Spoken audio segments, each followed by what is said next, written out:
So in the previous videos, we've talked about what text you will write for your case studies, what images you'll select for the case studies, and now we're going to bring that together and talk about the overall visual design of your case study.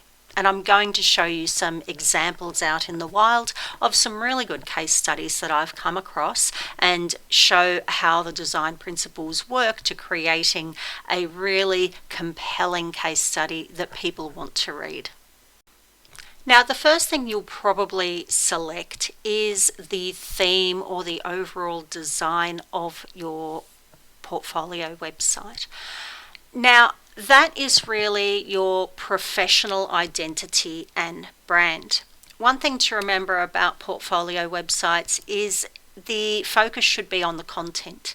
It's not an opportunity really to get experimental and to clutter it up with a lot of illustrative materials that aren't central to the case studies, because that will just distract from the actual case study itself. So most portfolios you see will actually be quite simple and minimalist, but that doesn't mean that you're throwing out all aspects of personality. It just means you have to be very strategic with how you show your personality. So an example might be in the color scheme. This is the portfolio of Jane No, and you can see that she is using lovely color to brand her website. You can see color is being used for the text as well, and a small graphic here too. And you can see that the color is being used through the different sections in a very consistent but very bright and eye-catching way. Another example is Mirror Co. And here the color has been used in a much more restrained manner. But as we scroll down, you can see that color is being used for the headings, and the color is reflected in the choice of the case study itself. Now, this portfolio is mostly white with black text, and that works as well. Here's another example with Carl Kovacs. So you can see that the focus in the portfolio homepage really is the work. Even though many people, and I'll just click back to another one, will have other sections of their navigation to go straight to work, you also want them to go there on the homepage. Remember that as an interaction designer, you want to drive people toward the actions that are the entire purpose of your website, and your portfolio is no different. So one of the purposes of your website is to have people reading your case studies, and this is exactly what these designers have done. They're featuring those case studies right on the home page. Now, another thing with the case studies, you'll notice that many of them don't just have an image and a title. That is sometimes used, but the more successful ones really will have a catchy image that makes you want to go through, the title of the work, but also, as you can see on Jane No's website, there is an explanation of what the project was about. There's a one-sentence explanation, so people know what type of project they're going to be looking at, and there might be the designer's role in there, the industry, there might be the client as well, so that people get an idea of what the project is so that they can choose which one they want to read first. Remember, most of the people you want to read these are hiring managers, and they are probably going to look for similar problems that they want to solve. So letting people know what the problem is that you are solving on the homepage in the card that advertises your case study is a really good idea. So clicking through to one of Jane No's case studies, we can see she has an animated image showing us the interactivity of the case study. So often the designer will have a really eye-catching image. It might be a huge hero image, it might be a really beautiful image illustrating its use, or it could be an animated GIF like this. You can see that there is a very strong hierarchy of information. This is to help people skim through to find the information that they're really looking for, that interests them. We have a button here to view the hi-fi prototype. That's a really good idea as well if people want to go straight through to see your final product. She has a part where you can jump to particular sections as well. That's quite a nice addition. I don't often see that. But you can see how the headings, pull quotes, images, they're all being used to keep the interest of the reader. So here there's more illustrations than there are examples, but we do have a lot of images here. You can click through and have a look at the usability test results, affinity map and analysis on FigJam. But you know, we can see exactly what they are in the background there.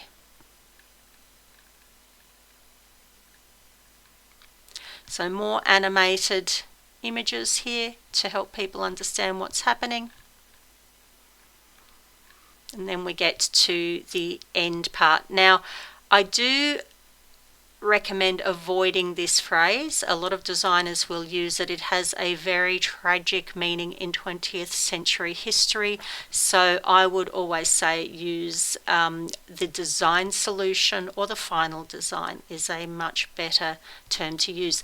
Annotated images, very important, so people understand exactly what you're trying to show in your images as well. And you can see the different sections that we discussed earlier in earlier videos, things like future directions, what are you going to do next, and a learning reflection. Now I want to show you how Mirako has visually designed her case study.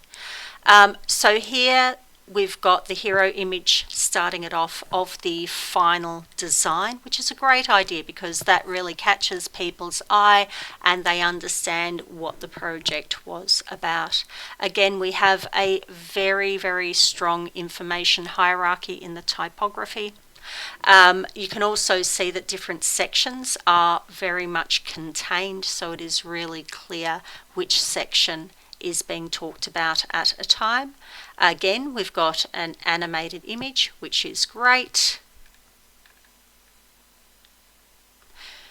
Another table of contents to explain what sections you'll be looking through.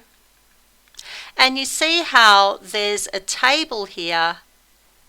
Is it an image? I think it is. Yes, that's an image. But at least I can read it. It's not too small or too blurry. So that is really important. And you can see how even breaking apart a literature review can be explained visually, which is a great idea if you have the skills. We have our personas, and again, readable. They're large enough to be able to be read. We have storyboards here with readable text. Sorry if I'm banging on about that a bit much, but it is something that is very important. Now, we can't read this very easily, but then it is so large, it would be very difficult. If I click in, no, I can't zoom in to see that. So that's a bit of a problem. So I'd say that's the only problem I've identified so far. The rest of it is fantastic. We've got the wireframes there, mid-fidelity. See, all of these things are being labelled, which is great. And we've got captions explaining what it is. We've got the mood board. We've got a bit of a style guide here. So this one is very full of different different parts of the process, which is great to see. All very visual, but there are explanations here and explaining the relevance of the images as well. So this is a nice way to talk about the user responses in, again, a way that is visually impactful. So this is quite a long case study compared to a lot of other ones, but I'm still reading it because it's visually interesting and it's keeping me going through because it's just constantly building this lovely narrative.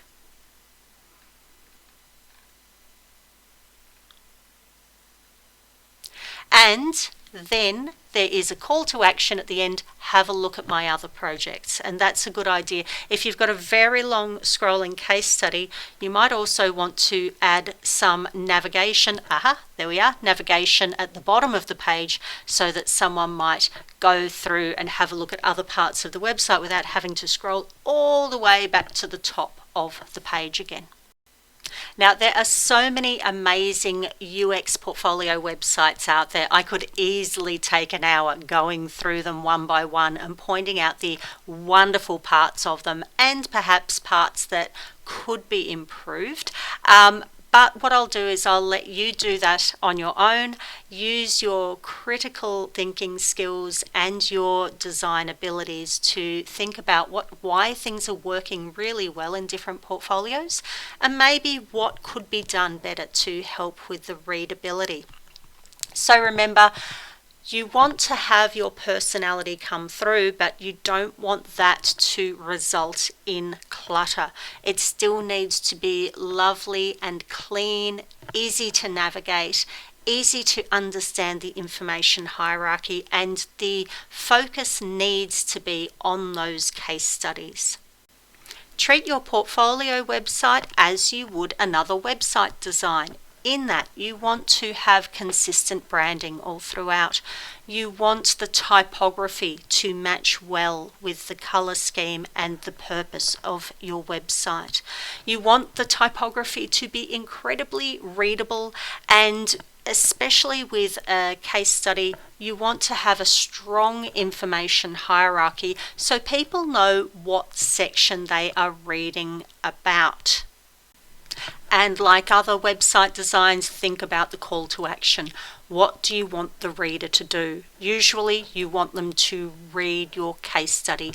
You might want them to click through to the actual working prototype or to the finished website. One of the things that you need to remember is that when they've gone through all of those things, you want them to contact you. That's how they're going to hire you. And so you might want to have a very prominent contact form, either on a contact page or at the bottom of each page.